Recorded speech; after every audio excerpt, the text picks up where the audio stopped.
¿Qué tal, amigos de Tuxteno? Sean bienvenidos a el segundo episodio de la segunda temporada de esto que es Tuxteno en Año Cero. Pónganse cómodos, tenemos una gran cantidad de noticias el día de hoy, algunas de ellas muy polémicas, así que bueno, pues seguramente vamos a tener mucha tela de dónde cortar. Pero bueno, pues sin más, te saludo, Joel Barrios. ¿Cómo estás, Joel? Bien, buenas noches, Toño. Buenas noches a todos. Buenas noches, Jorge. Jorge, buenas noches. Fue tu cumpleaños el domingo. Fuerte abrazo, muchas felicidades. Y bueno, pues nada mejor que hablar de tecnología, de temas geek. ¿Cómo estás, Jorge? Bien, mi estimado Toño, estimado Joel, muchísimas gracias. Gracias por la felicitación. Efectivamente, ya cuarto nivel. Ahí estamos. Excelente, pues bienvenido, bienvenido. Y bueno, pues sin más preámbulos, saludamos a toda la gente que bueno, pues ya se encuentra ahí ya reportándose en el chat. Saludos al buen Axel García, saludos al buen Alan Montoya, que bueno, pues de cajón, ¿no? Pareciera que siempre están ahí para iniciar el podcast. Gracias a toda la gente que bueno, pues se empieza a unir en esto que es la grabación del podcast, que bueno, podcast ya lo tenemos ahora en vivo, ¿no? En video. También en formato de audio, así que bueno, pues disponible para cualquiera de las plataformas que sea de su preferencia. Yo soy Antonio Karam y sin más, pues bueno, arranquemos. Mi buen Joel, hoy empezaré contigo, empecemos con esta nota en donde bueno, pues ya no está como que ahí tan fresca, pero bueno, pues pudiéramos decir que ha dado mucho de qué hablar, ha hecho eco incluso al día de hoy. Y bueno, pues pudiéramos empezar a hablar un poquito acerca de esta compra, ¿no? Tan ya mencionada, tan, digamos, ¿no? Comentada en los medios, todo este eco que generó, pues justamente eso, ¿no? La venta de Twitter o la compra de Elon Musk, como usted lo quiera definir, Joel. Sí, caray. Pues mira, todo empezó con el capricho de Elon Musk, que se le dio de un día para otro la idea de comprar Twitter, y le dio seriedad a su propuesta, la presentó a la junta directiva de los accionistas. Los accionistas dijeron, pues bueno, vamos a aceptarla, ¿no? Pero todo indica que el problema es el costo que va a tener que pagar. Y en relación a lo que no le gustó a Elon Musk fue básicamente el descubrir que aproximadamente el 5% de las cuentas pues son cuentas falsas, son cuentas de bots, en pocas palabras, ¿no? Y eso a él le hace mucho ruido y de cierta manera, una de dos, o se renegocia el precio o se cancela la venta, ¿no? Y si se cancela la venta, pues va a tener que pagar por el acuerdo que hizo con ellos, el acuerdo de compra. Si se cancela la venta, va a tener que pagar alrededor de un tope de hasta $1,000 millones. Entonces, aquí es un ganar para un lado nada más, que es la mesa directiva de accionistas de Twitter, ¿no? Definitivamente. Y Elon Musk, pues, como que lo está pensando dos veces, ¿no? Es que, ¿qué es lo que voy a comprar? Voy a comprar una plataforma tóxica, que hay que admitirlo, es una plataforma muy tóxica, y todo el mundo se ofende, y cuando alguien ofende a Twitter, olvídate, se acabó el mundo, ¿no? Y a eso agrégale que tenemos un montón de cuentas bots, que son cuentas falsas que se utilizan para inflar las estadísticas de ciertas personalidades, ¿no? En este caso. Entonces, va a haber que esperar quizás algunas semanas, tal vez incluso hasta meses, antes de poder ver si se concreta o no la compra de Twitter. Entonces, digamos que la moneda está al aire. ¿Qué va a pasar? No lo sabemos, no sabemos qué quiere hacer Elon Musk.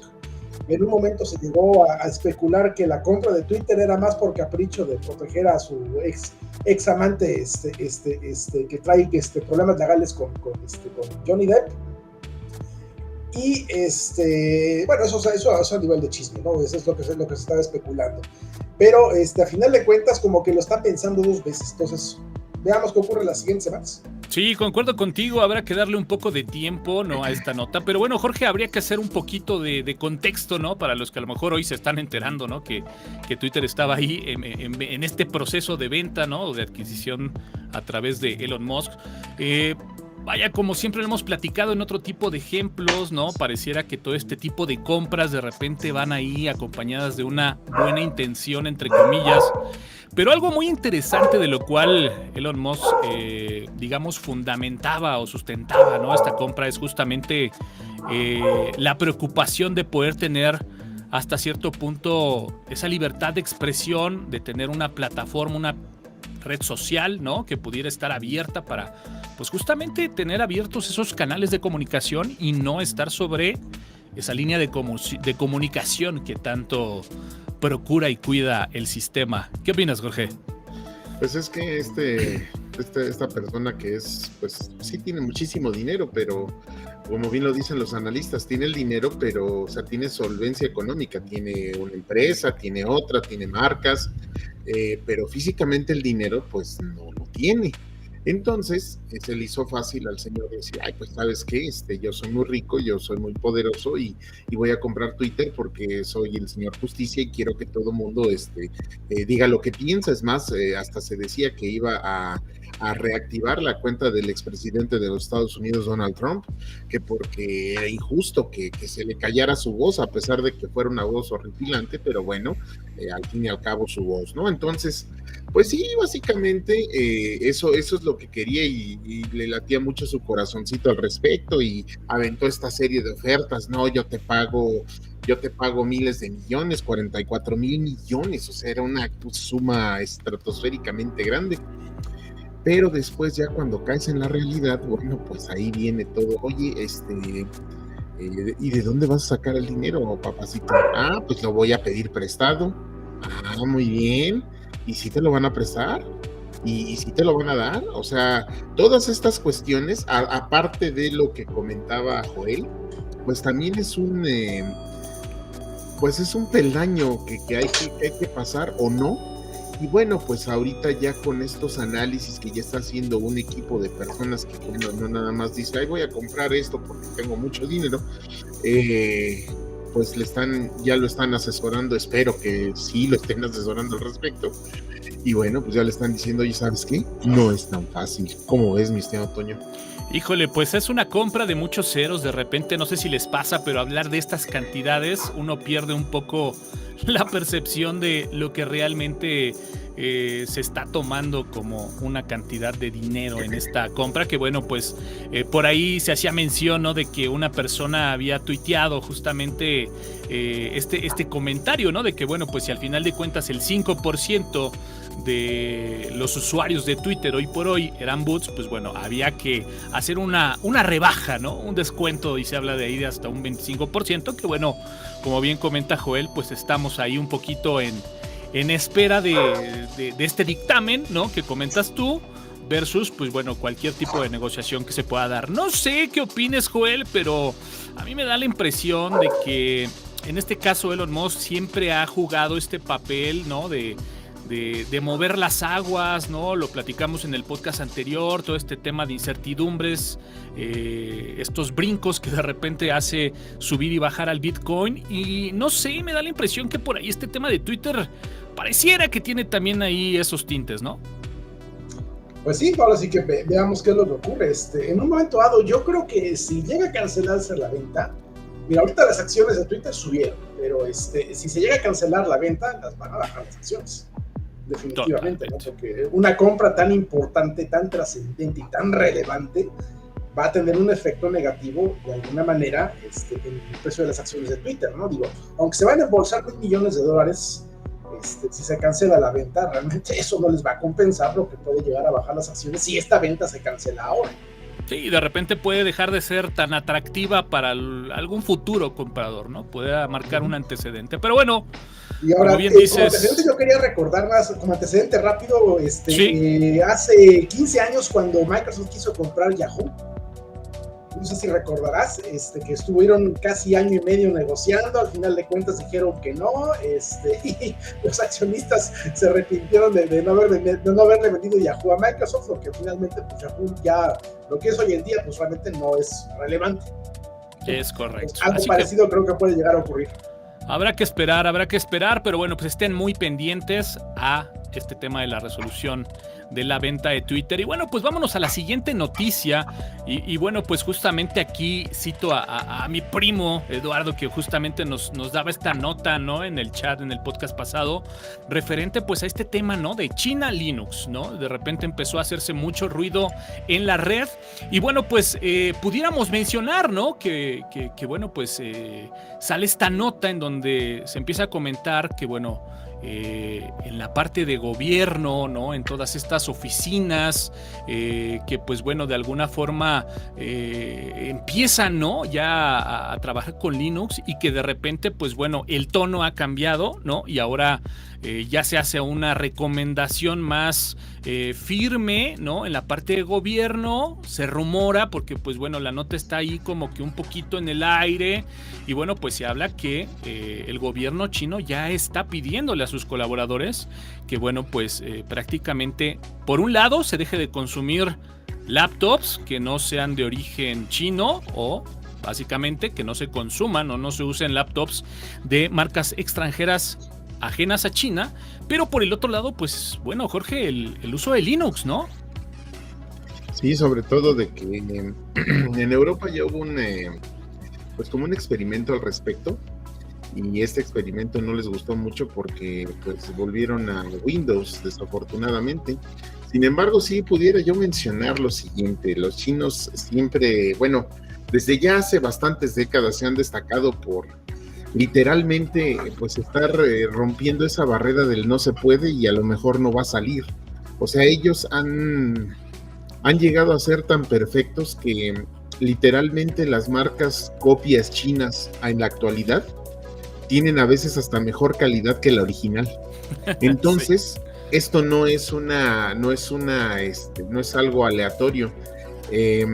Evidentemente Linux ofrece, digamos, que esa seguridad y soporte dentro de la red, el poder tener este software libre y poder modificarlo a como uno quiera. Bueno, pues tú haces tu propio núcleo y haces tus propias funciones y bloqueas lo que tú quieres, y lo que no, bueno, pues ya le permites a las personas trabajar en red óptimamente, rápidamente, pero sobre todo, se están evitando, uno, seguirle dando dinero a las empresas extranjeras, y dos, el tener un sistema operativo que es mucho más difícil que haya una intrusión o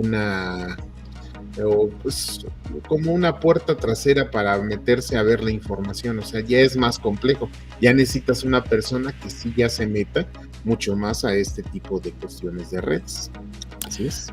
Mi buen Joel, pues bueno, pareciera que la Guerra Fría, al menos en temas tecnológicos, pues bueno, continúa. Hace no mucho tuvimos el tema de Estados Unidos con este bloqueo a China, con el tema de Android, y bueno, pues parece que esto apenas va empezando, ¿no? Sí, definitivamente. Obviamente la decisión que tomó el gobierno chino obedece más a cuestiones políticas que a cuestiones técnicas, hay que ser sinceros. Si, por ejemplo, comparamos lo que es la privacidad con un Windows 10, bueno, ese concepto no existe como tal, ¿no? Por más que le quieras tú cerrar y quitar cosas a Windows sigue enviando información a los servidores de Microsoft respecto del uso que se le está dando al sistema operativo. Y en un momento dado, por las cuestiones políticas actuales, la guerra de Rusia y Ucrania, la rivalidad que hay en este momento entre Rusia y lo que es Occidente, y considerando que China es el aliado de Rusia, pues obviamente China no quiere que lo agarren como al tigre de Santa Julia, ¿no? Entonces, obviamente la intención aquí es quitarse la dependencia de los sistemas operativos de Occidente y de las tecnologías de Occidente, para que en un momento dado, si las cosas se llegan a poner feas, pues no tengan la misma situación que le está ocurriendo a Rusia, ¿no? De que le cierran por todos lados, le quitan por todos lados, pero yo creo que esto va a tener un impacto fuerte. Ahora, si hay quienes bromean de que si va a ser el año de Linux, bueno, yo les voy a decir que sí, va a ser el año de Linux, por lo menos en China. Por lo menos en China. Y bueno, pues estamos hablando de son casi 2,000 millones de chinos. Entonces, ¿cuántos te gusta que sean que trabajen en gobierno? ¿Qué te gusta? Unos 20, 30 millones. Pues mira, justamente en la nota encontrábamos, ¿no?, que se habla de cerca de 50 millones de equipos de cómputo los que se estarían reemplazando.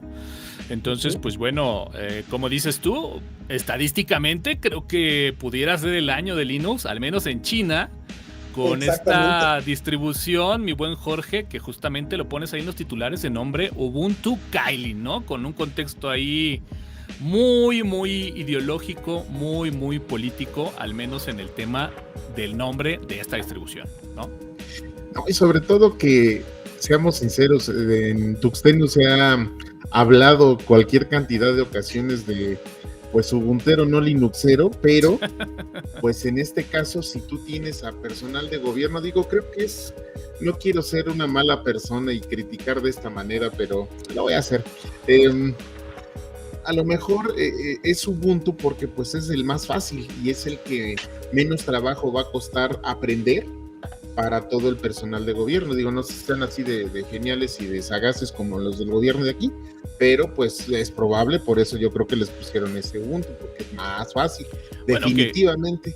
Que habría que comentar que incluso esta distribución tiene usos militares, ¿no? O sea, al final de cuentas está basado en Ubuntu, pero creo que el tema de la facilidad, creo que el tema de rescatar lo complejo, ¿no?, que se hablaba de antaño en lo que era Linux, pues bueno, creo que tiene al menos en este caso una connotación totalmente diferente y bueno, seguramente por algo utilizaron Ubuntu, aunque bueno, pues habrá que decirlo, esta distribución con tintes pues incluso militares, ¿no? Pero bueno, pues ahí está la nota de China y bueno, pues de ahí pudiéramos pasar, ¿no?, a un poco a justamente estos contextos, ¿no?, estos tintes de los cuales hablábamos de esta, pues bueno, Guerra Fría que vemos que apenas está empezando, que vemos que las piezas en el ajedrez justamente se están pues ahí moviendo y pues bueno, ¿por qué no mencionar? Ya habías puesto por ahí la nota, mi buen Jorge, esta alianza, ¿no?, de HP con pues bueno, esta empresa de nombre System 76, que bueno, pues es una empresa justamente ahí dedicada a la venta de computadoras, ¿no? Tuve la oportunidad de darle una checada por ahí y bueno, pues son equipos, quisiera pensar, de gama alta, ¿no? Equipos muy enfocados al desarrollo, con venta de servidores y que bueno, pues esta empresa de System 76 que se ha dedicado, ¿no?, a la generación de esta distribución de Linux de nombre Pop! OS, pues vaya, hace una alianza con HP y bueno, pues Joel, una pieza más simplemente ahí en el tablero, ¿no? Sí, definitivamente, ¿no? Yo creo que la relevancia de esto es que primero es HP el que lo está haciendo. No es la primera vez que ofrecen computadoras con Linux, pero es la primera vez que lo hacen con este tipo de distribución que no es tan conocida. Entonces estamos hablando de generalmente lo hacían o con Fedora o con Ubuntu principalmente. Sí. Pero en este caso estamos hablando de Pop! OS. Ahora, Pop! OS tiene varias características interesantes.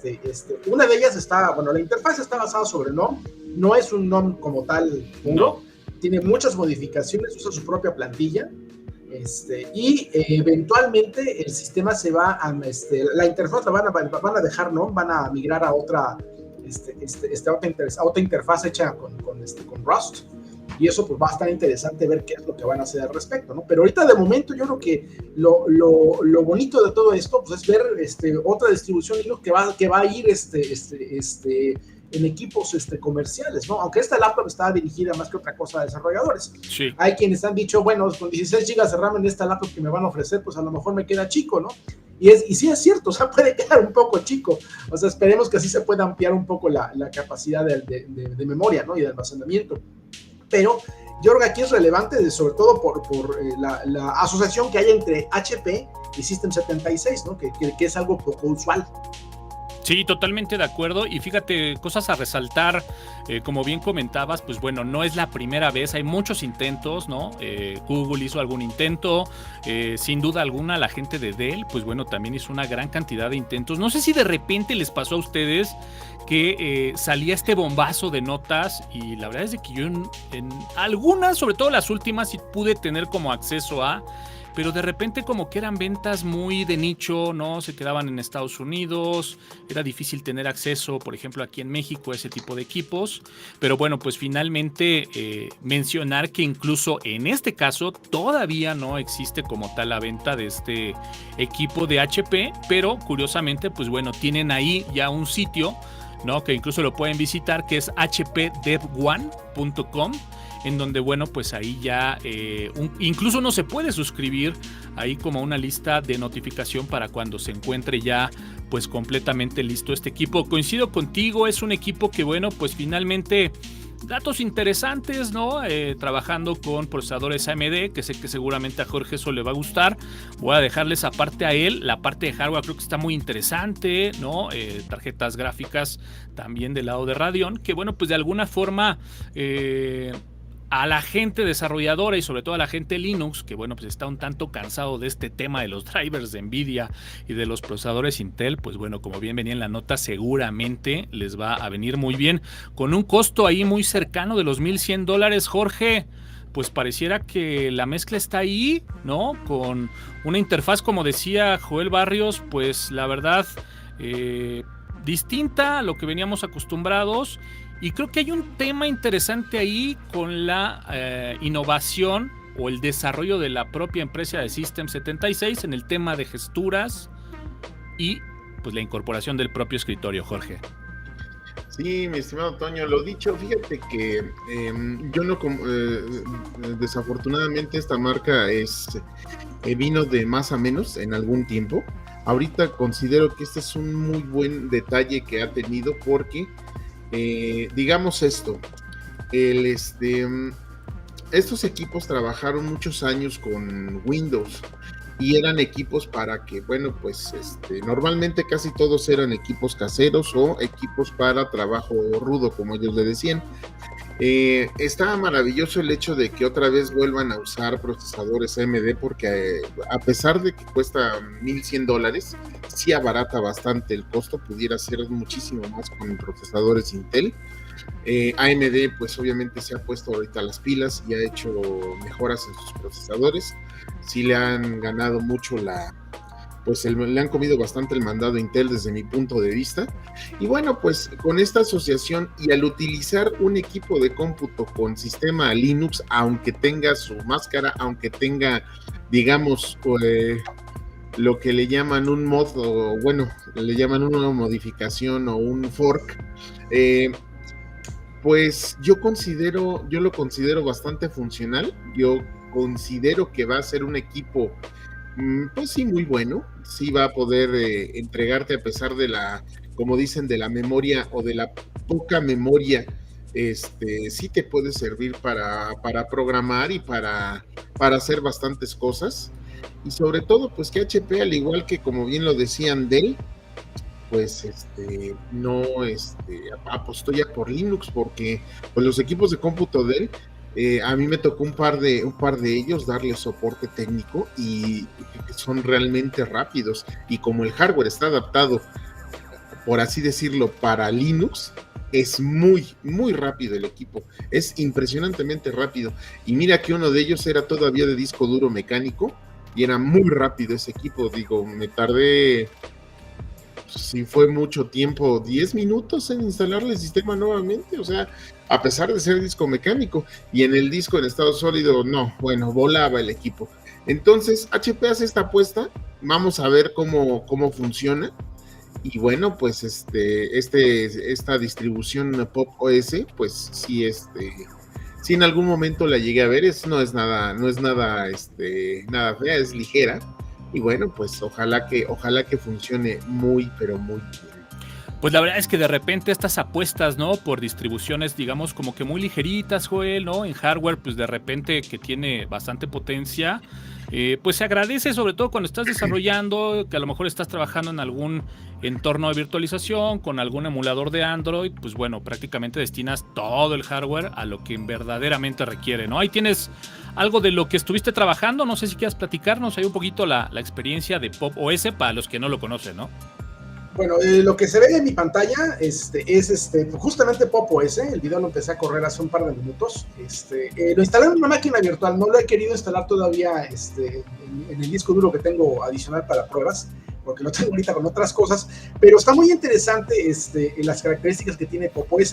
De primera instancia, es un sistema operativo que cuando se instala, de hecho, te sugiere que hagas un cifrado de disco duro, ¿no? Entonces, eso es lo interesante. O sea, va protegido. El equipo va protegido desde la misma instalación. Es algo que es difícil, exactamente, y es algo que no es fácil de saltar. O sea, te hacen que lo cifres o lo cifras, ¿no? Entonces, por lo demás es un no modificado, es básicamente un no modificado. Usa su propia platilla. Aquí se ve un poco lento el rendimiento, pero estoy ejecutando en una máquina virtual. Sí. Pero la realidad de las cosas es que el sistema está bastante bien, ¿no? Estamos hablando de un sistema que también se basa sobre Ubuntu, por cierto, pero con muchas modificaciones que tiene System 76. Ahora, System 76 lo que tiene de característica como tal, como empresa, ellos se dedican a la venta de hardware. El sistema operativo es un extra de ellos y su sistema operativo está optimizado para funcionar con sus equipos, ¿no? Entonces es un sistema operativo a la medida justamente del hardware que comercializa System 76, ¿no? Ahora, lo que va a hacer con HP, yo creo que va a ser un hito en cuanto a distribuciones, porque bueno, va a entrar al juego, básicamente, ¿no? Sí, va a entrar al juego del mundo de distribuciones que está ahorita saturado con Fedora y Ubuntu, que básicamente se están llevando todo la cuota de mercado. Le sigue Linux Mint, le sigue Elementary OS, y de ahí el resto de las distribuciones tienen una cuota de mercado de Linux un poquito baja, ¿no? Entonces aquí va a entrar en competencia una distribución que se consideraba chica realmente, porque es una distribución chica, ¿no? No es una distribución que tenga cientos de miles de usuarios, ¿no? Es una distribución que a lo mejor tendrá unos cuantos miles de usuarios, ¿no? Básicamente los clientes de System 76. Sí, correcto. Fíjate que a mí algo que me llamó muchísimo, pero muchísimo la atención fue justamente algo que mencionaron o que viene prácticamente ahí en la documentación, y es que algo en lo que se han centralizado la personalización de este escritorio es justamente en el tema de las gesturas, ¿no? Y hablo de incluso de accesos directos con el teclado. Me pareció muy interesante que, por ejemplo, traen ya muy personalizado el uso, ¿no?, de los escritorios virtuales del propio escritorio de Gnome, en donde, pues bueno, ya con una combinación de teclas, pues simplemente puedes ir agrupando ya lo que son las ventanas en los diferentes espacios virtuales y de alguna forma, pues bueno, utilizando, pero además optimizando esta característica que, bueno, pues tiene este escritorio. Así que entren al sitio, ¿no?, de Pop! OS. Hay una gran cantidad de videos por si quieren ver un poquito, ¿no?, más de lo que estamos platicando. Y bueno, pues ahí se podrán dar cuenta. Habrá que estar al pendientes y bueno, pues de repente ahí $1,100 para equipo, pues digamos, ¿no? Ahí no quisiera decir gama top, porque obviamente muchísimo más top, pero al menos ya no algo medio, ¿no?, sino ya rebasando sobre la línea de lo medio, pues bueno, puede ser bastante interesante. Que fíjate, algo me llamó la atención, yo pensé que a lo mejor por el tema del sistema operativo, a lo mejor el equipo iba a tener un mejor precio, pero bueno, creo que está ahí en la raya, ¿no?, de cualquier equipo, al menos digamos estándar, con los componentes de hardware que comentan. Pero bueno, pues listo, señores, pues cambiando un poquito de tema y para, bueno, pues seguir sobre la línea que traemos, pues bueno, hablemos un poquito justamente de Google, ¿no? Google nuevamente, pues bueno, ahí en la mira. Y bueno, pues comentar justamente que pues nuevamente Google nos da de qué hablar y pudiéramos empezar por ahí, cito textual, ¿no? Una filtración revela que el buscador comprueba 178 billones de veces en 2021 datos sensibles y en tiempo real, registrado esto con usuarios de Estados Unidos y de Europa, con el objetivo, obviamente, de vender publicidad. Mi buen Jorge Medina, pues vaya, nada raro, ¿no? Pero se empieza a hacer formal. Correcto, porque, bueno, aparte de que, híjole, no sé ustedes, pero Google sí, o sea, yo entiendo que pues es un negocio la publicidad y pues obviamente todos nuestros dispositivos celulares y pues el navegador Chrome, pues es sumamente invasivo, ¿no? Para saber todo aquello que nos gusta, que vemos, que preferimos, etcétera. Y de acuerdo, Ese es el negocio. Sin embargo, bueno, pues ahora sí en el Senado de los Estados Unidos, pues ya le dijeron, oye, fíjate que sí ya estás presentando, o sea, ya es como un abuso todo esto. Y yo como usuario, así ahora sí que desde mi lugar, así, desde mi lugar pequeñito, porque estamos hablando de millones de dólares, o sea, estamos hablando de 20 mil millones de dólares en transacciones de publicidad. O sea, está manejando una cantidad de dinero, pero sí, se tremendo, habla de una ¿no? suma de 209 mil millones de dólares de ingresos para Google. O sea, el dato que tú das es acotado a un rubro, ¿no? Nada más. Sí, es a un rubro nada más. Sí. Entonces, pues obviamente el Senado dice, oye, pues es un monopolio, o sea, ya tienes esas tintas. Y como usuario, yo te puedo decir que, por ejemplo, si tú pagas el premium de YouTube, pues sí te quitan algunos comerciales y todo, porque sus propios comerciales sí te los avientan, como en todas las plataformas o casi todas. Pero cuando no tienes eso, hijo, es frustrante ver un video. Es muy frustrante. O sea, tú estás encaminado viendo lo que tú quieras y mandes. Ah, sí, compra con nosotros esto. Ok, dices, bueno, ya pasó, ya le doy a omitir. Pero hay otros que ya ni siquiera te dejan omitirlo, ya ahora te lo soplas. Si dura 20 segundos, 50 segundos, te amuelas. Sí, ya YouTube ya es como partido de las Chivas por TV Azteca, ¿no? Te ponen un comercial prácticamente cada 2 minutos. No, pero y dices, bueno, son productos y servicios. No, ya hay chistes y cosas de políticos, ya hay tal candidato es un tarugo, pero yo soy muy bueno. No, hombre. O sea, ya es una cloaca eso, de verdad. Entonces, por eso el Senado ya les dijo, ¿saben qué? Hay que deshacer esto, hay que diversificar. Porque así funciona mucho la economía de Estados Unidos. Sobre todo, Joel, porque existe esta bipolaridad, ¿no? Se habla de esta subasta, ¿no? De anuncios en tiempo real, en donde, pues bueno, Google juega ese papel de proveedor de servicios de anuncios, pero por el otro lado también le ayuda, ¿no? A la gente que compra esos servicios a captar más. Prácticamente se vuelve proveedor cliente y ahí justamente el tema delicado, ¿no? Exacto. Sí, es el tema de conflictos de interés. Mira, hagamos un poco de memoria cuando Google por favor, comenzaba a levantar como empresa grande allá por inicios de los 2000. Tenían ellos un lema que decía literalmente do no evil. Es decir, no hacer el mal. Y de hecho su política era esa porque en aquel entonces, como la empresa la dirigían básicamente los fundadores, que eran geeks, entonces nosotros vamos a hacer las cosas bien, nada de cosas chuecas, nada de jugarretas deshonestas, nada de cosas que le saquen provecho a los demás de manera descarada y ese tipo de cuestiones, ¿no? Pero luego cuando Google empezó a crecer, sus accionistas pidieron que se quitara esa política de do no evil, porque entonces no iban a poder diversificar su forma de hacer dinero. Oye, pero le quitaron nada más el no. Sí, le quitaron se quedó el Google Evil. Ahora, si comparamos a las empresas grandes que hay hoy en día, que sería, en primer lugar estaría en este momento Microsoft. En segundo, pisándole los talones están Google y Apple. De esas tres empresas grandes que hay, son los tres grandes de la tecnología hoy en día, podemos decir que, por ejemplo, Microsoft es una empresa que se dedica a tecnología porque realmente sus ingresos vienen de sus servicios, ¿no? Sus servicios propios, lo que es la nube de Amazon, que es la nube de Amazon, la nube de Azure, que es lo que más les deja, y lo que viene siendo el servicio de Office 365, ¿no? Entonces es una empresa de servicios como tal. En el caso de Apple, pues es la venta de hardware, sus suscripciones de iTunes, todo ese tipo de cosas, también es una empresa de servicios. En el caso de Google no es una empresa tecnológica como Apple y como Microsoft, es una empresa donde la mayor parte de sus ingresos vienen de publicidad. Escuchar, claro. Por tanto, eso quiere decir que realmente Google no es una empresa tecnológica, es una empresa de publicidad como tal, ¿no? Entonces, cuando tú eres el que controla el navegador más popular del mundo, el buscador más popular del mundo, y aparte de todo, tienes casi un monopolio en cuanto a lo que son la publicidad en internet, bueno, eso es lo que hace brincar de los asientos y decir, oye, no manches, o sea, creo que ya estás pasándote.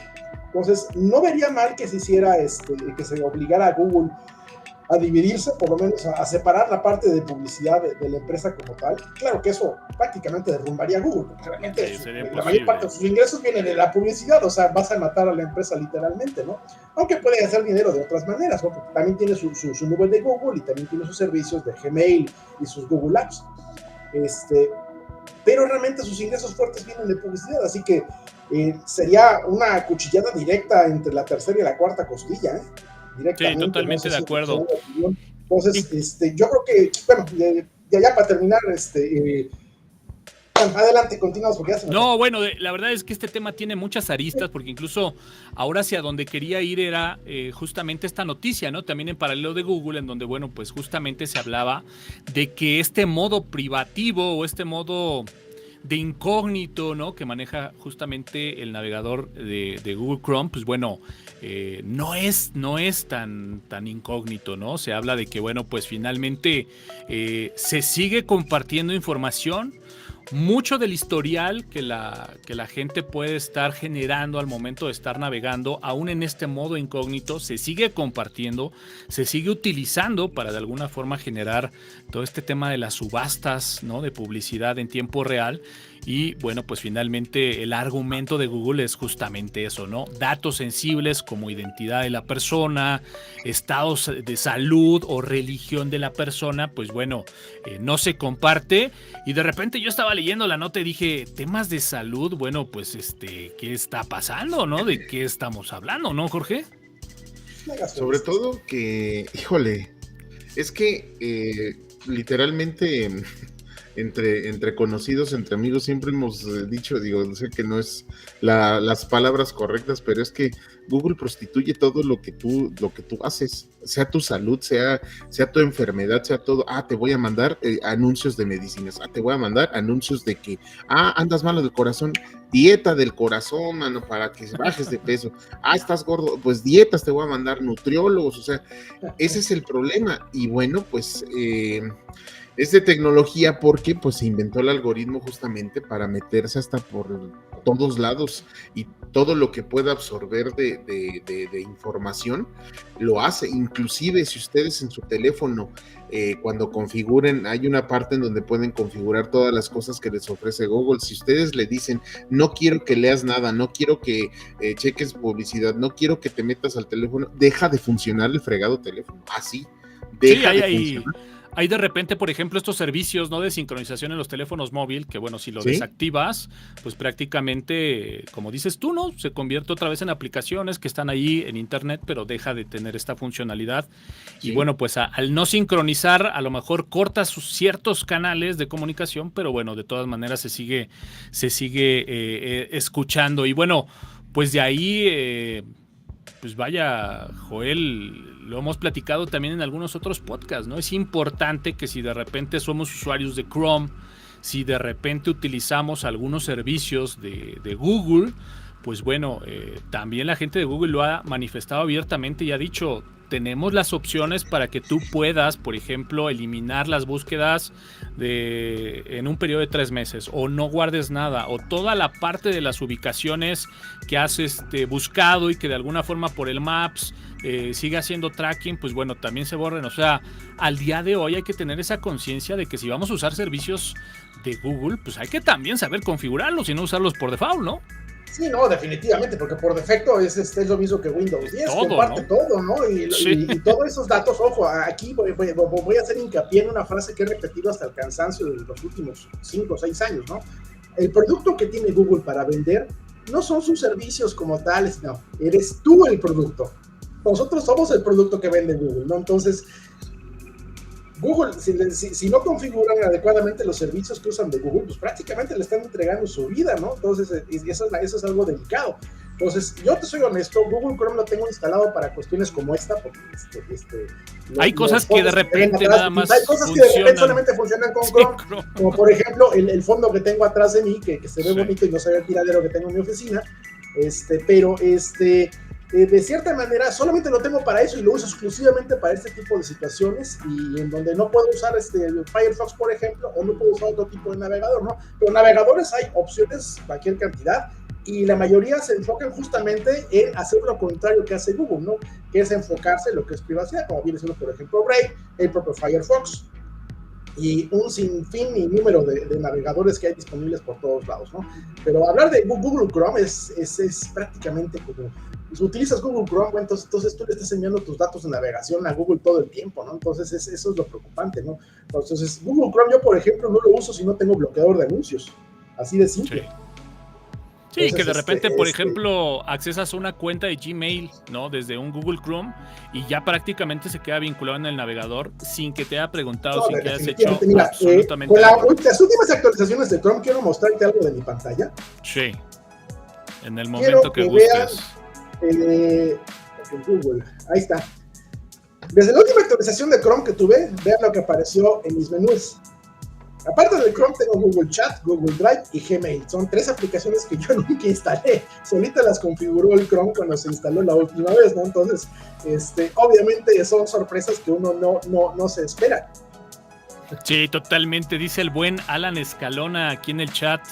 La función de autocompletar del buscador de Google da miedo y escalofríos. Totalmente de acuerdo, es increíble. Sí, es una de las cosas que uno deshabilita por defecto. Lo hemos comentado que bueno, pues de repente uno está hablando de que vas a comprar X cosas sin haber buscado en Amazon, en Mercado Libre, y de repente, boom, la sugerencia ahí se viene. Pero bueno, es un tema del cual, pues bueno, siempre vamos a estar hablando. Creo que es algo que siempre Google va a estar, al menos ahí en el reflector, en el tema de, como bien lo decías, ahí escuchando en todo momento. Pero bueno, pues para no alargarnos, ahora, porque tenemos la cereza del pastel.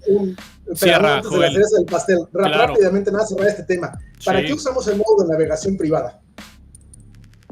No me lo digan. Dime. Respóndanse ustedes mismos.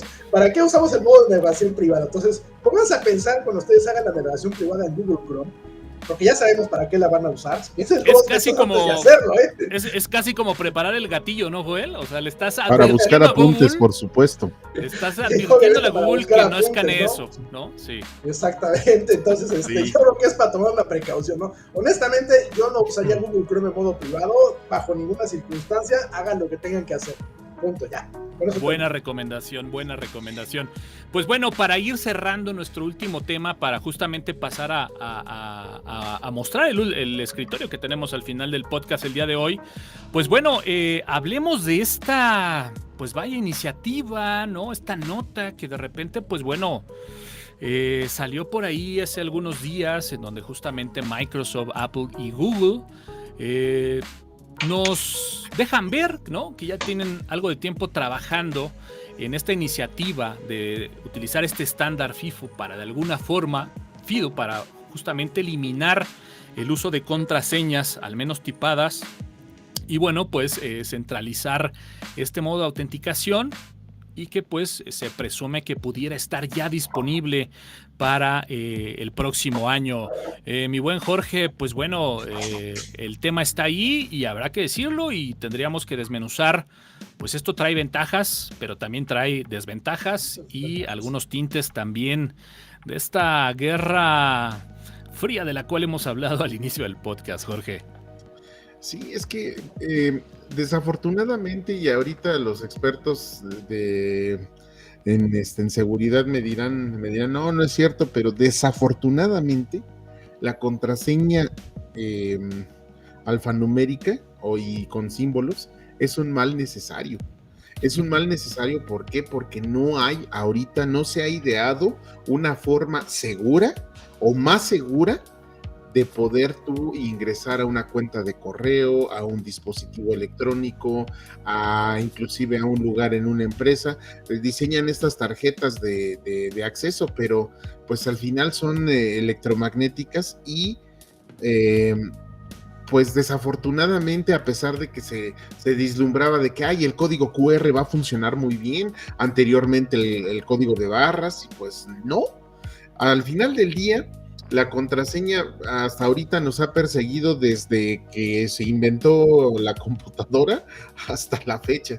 ¿Por qué? Porque, bueno, pues se ha intentado hasta con biométricos, pero ni así se ha podido romper esa barrera en la cual todo es absolutamente hackeable. Más fácil o más difícil pero todo lo es, y lo más difícil de hackear siempre va a ser una contraseña que tenga mayúsculas, minúsculas, símbolos y números. Yo espero que con esta alianza que hicieron estas grandes empresas y que están aportando dinero para investigar, para tener otra forma de acceso que no sea la fregada contraseña, pues ojalá y encuentren una forma, digo, explican como un tipo clave única para todas las cuestiones que está asociada única y exclusivamente a ti, pero pues eso es bien conocido en una base de datos que tú dices tienes una clave primaria y tienes un único registro para todos tus datos, eso ya viene desde hace mucho tiempo. No quisiera yo ser, como dicen esta persona que, pues es que está difícil, pero en realidad es un tema complicado y el tener contraseñas pues lo más largas que se puedan y lo más complejas, lo más complejas, pues siempre va a ser una ventaja hasta que ya se popularice el cómputo cuántico, porque ahí que Dios nos agarre confesados, porque sí, las computadoras cuánticas, una contraseña difícil, en 2 segundos te la descifra. Sí, creo que trae varias connotaciones este tema. Digo, al final de cuentas es algo que nosotros vivimos día a día, pero creo que sin duda alguna este tema de las contraseñas para los diferentes servicios, de repente los servicios tienen un cierto patrón en donde sabemos que ciertas personas tienden a usar una sola contraseña para todos sus servicios, pero de repente el patrón que usan en una ya no puede usarse en otra porque en una pide mayúsculas y números especiales y generaste a lo mejor una contraseña con un patrón que no satisface a lo que requiere esta aplicación. Quiero pensar que en el usuario común, pues bueno, de repente también el memorizar tantas contraseñas y tener una práctica para replicar estas contraseñas se ha vuelto un dolor de cabeza. Sabemos que existen cualquier cantidades en el caso, por ejemplo, de estas empresas que venden dispositivos móviles, que ante el reseteo de un teléfono y no recordar la cuenta que estaba asociada al dispositivo hace que prácticamente el dispositivo quede como un pisapapel caro. Creo que hay mucha connotación y reitero, ¿no? Como empezamos el podcast, siempre acompañado de una buena intención. Pero bueno, yo estoy más que ansioso para conocer el punto de vista de Joel Barrios, siempre desde ese lado polémico de la tecnología, ¿no? Mira, vamos a poner varios puntos para poder, bueno, voy a poner varios contextos para tratar de entender cuál es el problema, ¿no? Entonces, el primer problema es que estamos colocando nuestra vida en la nube. Entonces, recordemos que la nube no es otra cosa sino un montón de computadoras que son distintas a la tuya, pero son las computadoras de alguien más, ¿no? Entonces, estamos confiando demasiado en la nube, ¿no? Todos los servicios están en la nube. O sea, toda tu vida, tu información está en la nube, ¿no? Y eso de cierta manera hace que en un momento dado, si nos hackean una cuenta, ya valimos, básicamente, ¿no? Eso es un punto a tomar en cuenta. El segundo punto, y eso es lo que le preocupa más a las empresas, es el siguiente. Todos los troyanos y gusanos que llegan por correo electrónico actualmente están enfocados en una sola cosa: robarse el usuario y contraseña del correo del usuario, y obviamente eso, si es una cuenta de nube, pues implica muchísimas cosas más, ¿no? Entonces, claro, es otro punto que les está pegando duro. Entonces, una forma de controlarlo es mejorar los sistemas de autenticación que hay a los servicios. Una solución puede ser la autenticación de 2 factores, que esa también es un poco polémica y ahorita voy a platicar por qué. Y la otra es la autenticación tipo OAuth, ¿no? Que es básicamente, tú no estás autenticando con el usuario y contraseña, estás generando un token para tu aplicación y la aplicación se autentica con ese token, básicamente, claro, ¿no? Que esa es la solución. Pero en este caso la solución se ve muy buena porque tú tendrías que autorizar las aplicaciones desde tu teléfono, ingresando un código o ingresando un PIN, en pocas palabras. Se ve interesante. El tema es, si ese teléfono lo reseteo, como ya lo comentaste, estoy en problemas. Si me hackean el teléfono, también estoy en problemas. Y vamos a comentarlo, los teléfonos de marca como los que maneja Telcel, no se actualiza el sistema operativo cada año, ¿no? Actualizan unos componentes, pero el sistema se queda como tal y viene con un núcleo vulnerable, ya valimos, ¿no? O sea, todo el tiempo de vida que va a tener ese teléfono va a seguir siendo vulnerable ese teléfono, ¿no? Entonces, eso es un punto que yo le veo en contra. El otro es, no se va a poder aplicar esto en todo el mundo porque la tecnología no va a estar disponible en todos lados. En el caso, por ejemplo, de la autenticación de 2 factores, no todos los países tienen soporte para poder ofrecer el servicio de autenticación de 2 factores.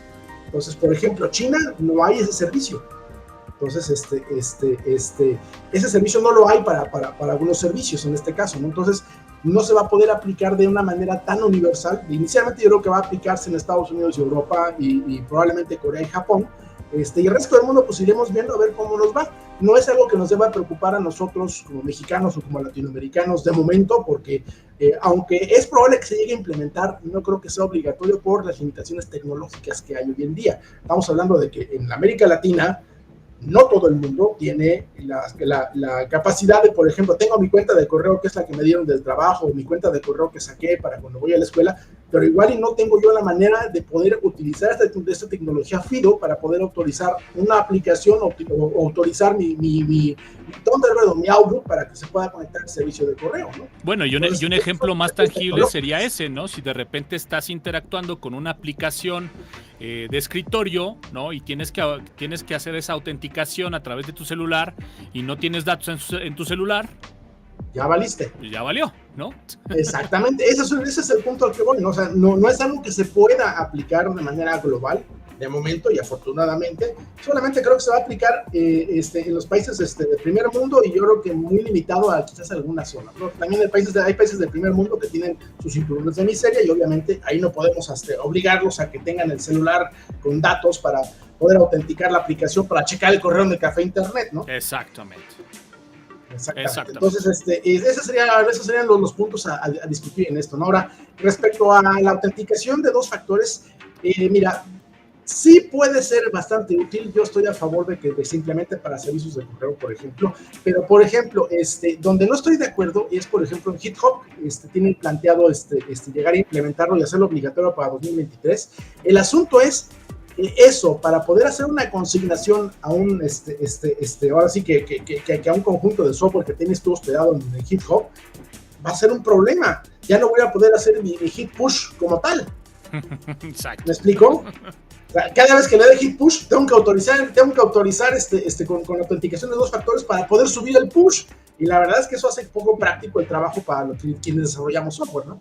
Sí, ya sería para terminar esto.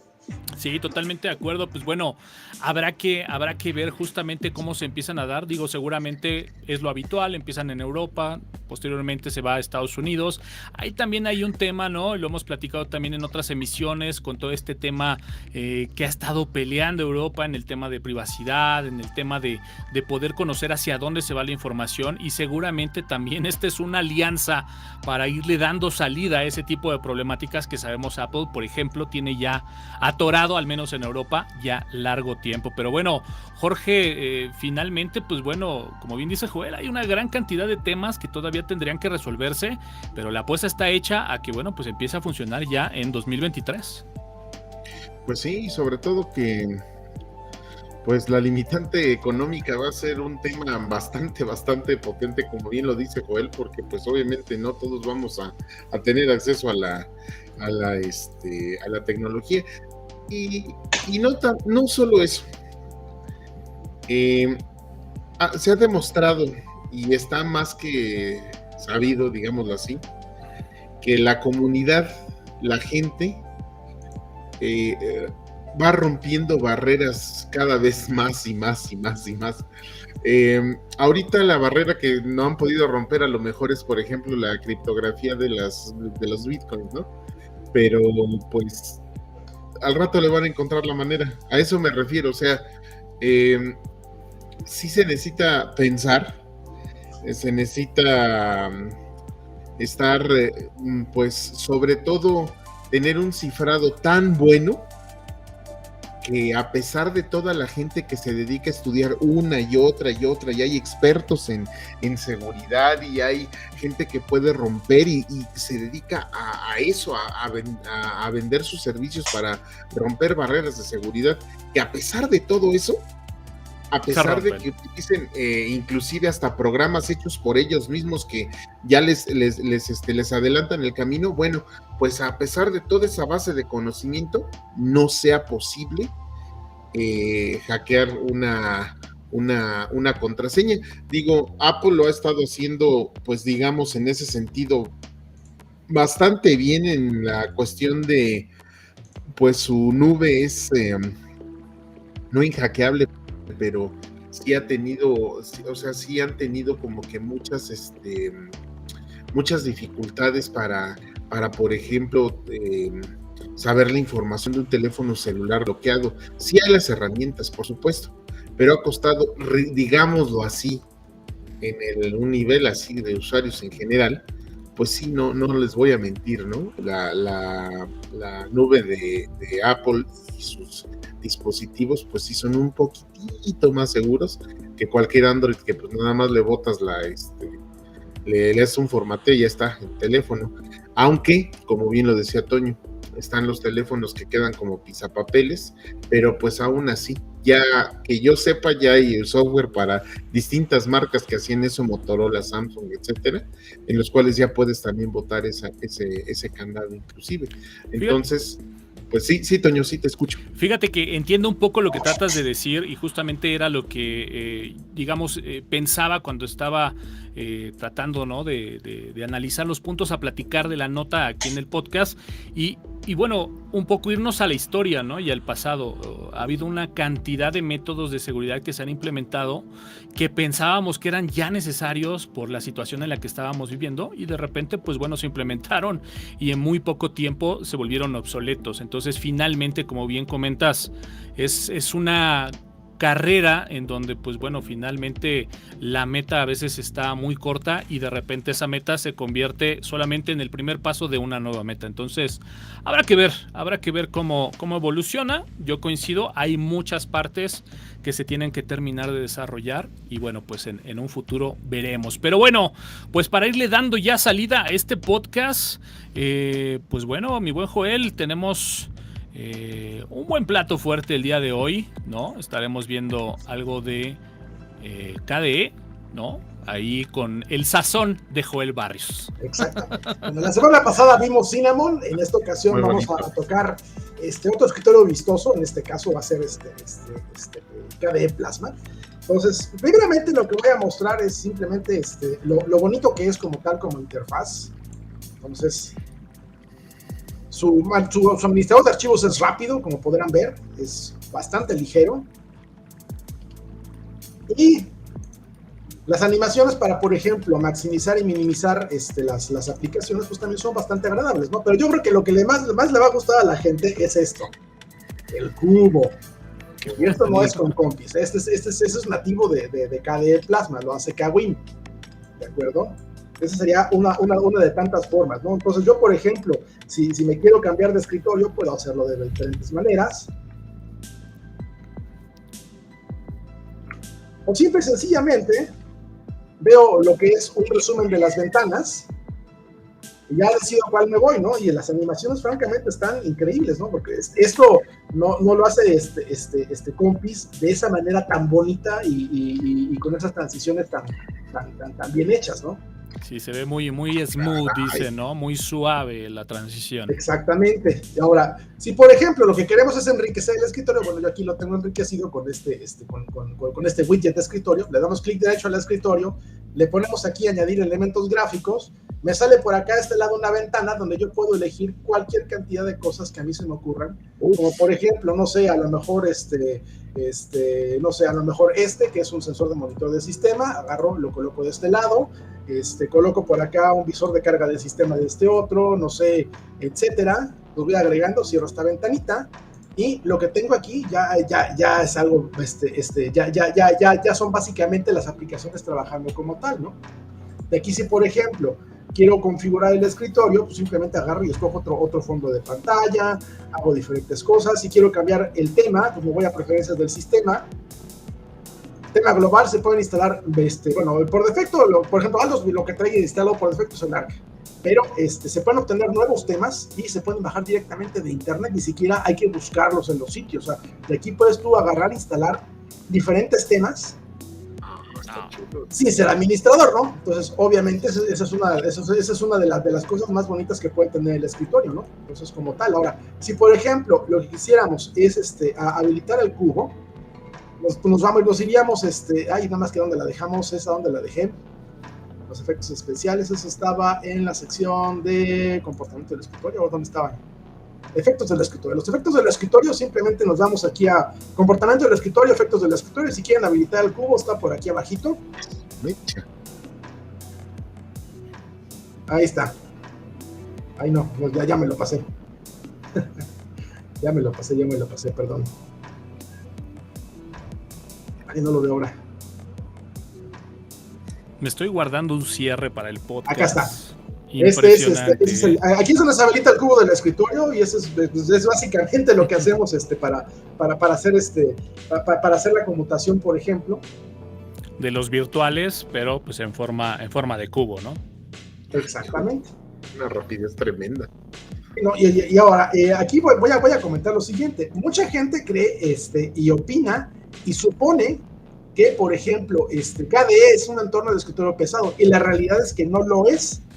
Consume la mitad de recursos de GNOME, que eso es lo más impresionante, y con todos estos efectos, ¿no? Todos estos efectos obviamente requieren una tarjeta de video con suficiente galleta, aunque hay la opción de no utilizar lo que es la composición y utilizar lo que es un escritorio normal, sin efectos especiales, un escritorio plano y punto y eso es todo, ¿no? Eso para de contar. Entonces, esos son el tipo de cosas que puede hacer en un momento dado KDE Plasma, ¿no? Entonces, hace muchas cosas hermosas. Y que de repente... Francamente, a mí me sorprende la facilidad que tiene esto.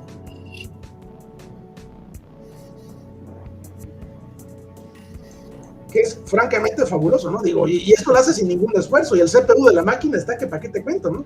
Sí, es correcto. Y no también habrá que decirlo, ¿no? Tuvimos una época en Linux con compis que, bueno, pues este tipo de efectos nos saturaron y incluso lo diré a título personal, los usamos hasta el hartazgo, ¿no? Pero bueno, creo que aquí lo importante es saber que, pues bueno, de repente los puedes tener muy a la mano para de repente usarlos, ¿no? Y bueno, pues también por el otro lado, si de repente quieres tener un escritorio muy simple, muy ligero, pues bueno, ahí está KDE Plasma, ¿no? Sí, la verdad es que sí, Mira, o sea, tiene una cantidad de efectos y una cantidad de opciones en las cuales tú puedes jugar mucho. O sea, permíteme decirte que los efectos de Windows XP, yo me acuerdo que la computadora, pero los arrastraba así, se agarraba así, para nada más cambiarle el de color la barrita. No, y por ejemplo, algo también muy interesante y haciendo un poquito memoria, ¿no? Como bien decía Joel, aquí ya tenemos hasta para descargarlos a internet en el propio administrador. O sea, todo esto era una instalación muy manual, muy artesanal. Y de ahí que, bueno, pues voy a ir cerrando con un comentario citando a Joel Barrios hace un momento en donde decía que, bueno, pues probablemente Linux sea el escritorio, al menos para los chinos, de este año, ¿no?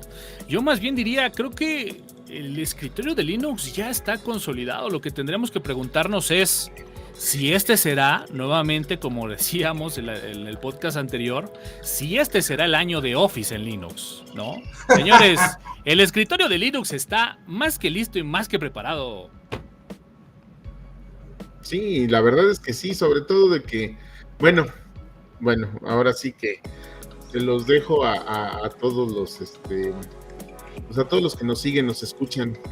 Si tú quieres tener un sistema seguro, liviano, tranquilo, si tienes un equipo viejito y quieres que te dure años y años y años y que tenga sistema operativo de vanguardia y aún así con el hardware un poco, digamos, o un bastante obsoleto, pues Linux es la opción, ¿sí? Mac no lo desecho, ¿por qué? Porque es un Unix al final del día, es un sistema operativo también bastante choncho, pero hay que pagar bastante por él. Y bueno, Windows, pues ahí sí, todos pasamos por malos ratos, ¿no? Muy bien. Pues señores, yo creo que con esto podemos cerrar dignamente el podcast del día de hoy. Muy buenas notas, muy buenos comentarios, muy buen escritorio para cerrar. Y bueno, pues te despido, Joel Barrios. Muchas gracias. Pues vámonos. Joel. Buenas noches a todos, muchas gracias a todos por acompañarnos en el programa. Perdón, es que me distraje con un detalle por acá. Con los iconos del toolbar, pero bueno, mi buen Jorge Medina, pues gracias, cerramos el podcast del día de hoy. Mi estimado Toño, muchísimas gracias, ahora sí estuvo muy bueno. Mi estimado Joel, gracias a todos ustedes que nos acompañaron, y pues la próxima semana, pues aquí vamos a estar. Muchos saludos al buen Alan Montoya, a Berlín González, a Erufénix, a Alan Escalona, a toda la gente que bueno pues estuvo siguiendo el directo, de verdad muchísimas gracias. Recuerden, esta grabación queda disponible ya a partir de este momento. Recuerden que el podcast está disponible a través de YouTube, a través de Facebook, a través de plataformas en audio como iTunes y Spotify, así que bueno, podcast para llevar el resto de la semana. Yo soy Antonio Cara, muchísimas gracias, y como siempre nos escuchamos en la próxima.